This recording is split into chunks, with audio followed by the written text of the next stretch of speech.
go home, I'll open up my phone, I'm tagged in something, Hrgovic saying, I'm just a kid, and XYZ, that he would smash me up.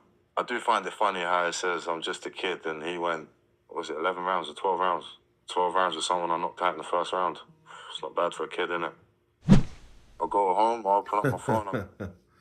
And those are the selected words of Moses Itauma as he responds to Filip Hrgovic. You know, Filip Hrgovic has been known to sell fights. Humorous guy, big guy, you know, tough, you know, but, you know, not seemed to have the best skill, you know.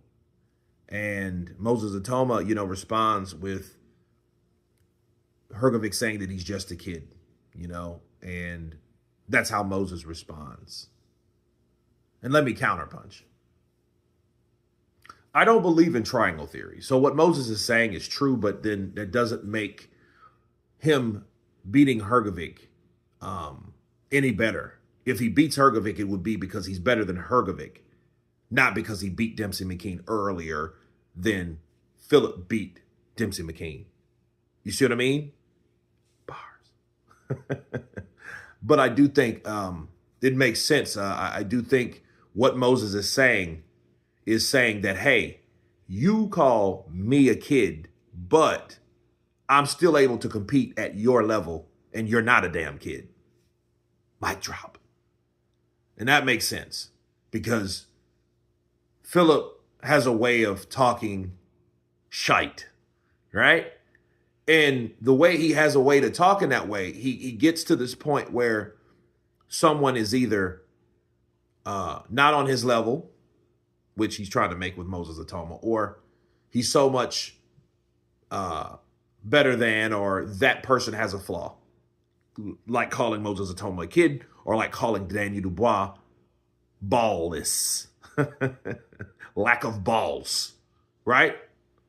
So I think that Filip Hrgovic is good at talking a good game. But at the end of the day, though, Filip Hrgovic has to learn that, hey, these guys that he either overlooks are a lot better than he claims them to be. And Moses Itauma damn sure is better than a lot of people think he is, you know?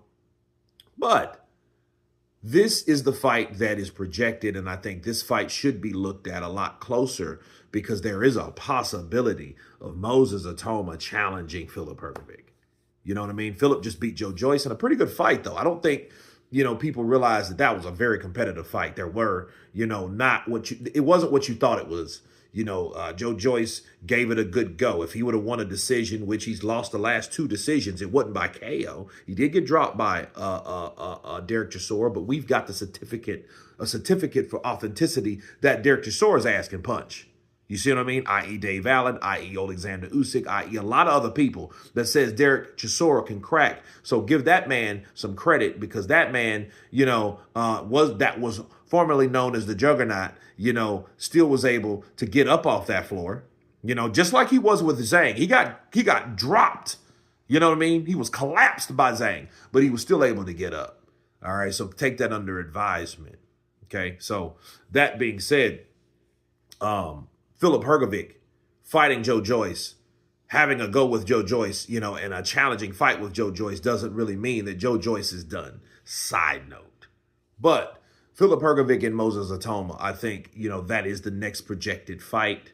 You guys tell me what you think of Moses Itauma's response to Filip Hrgovic, stating that he's only just a kid. Of course, please subscribe. And you guys been Counterpunch.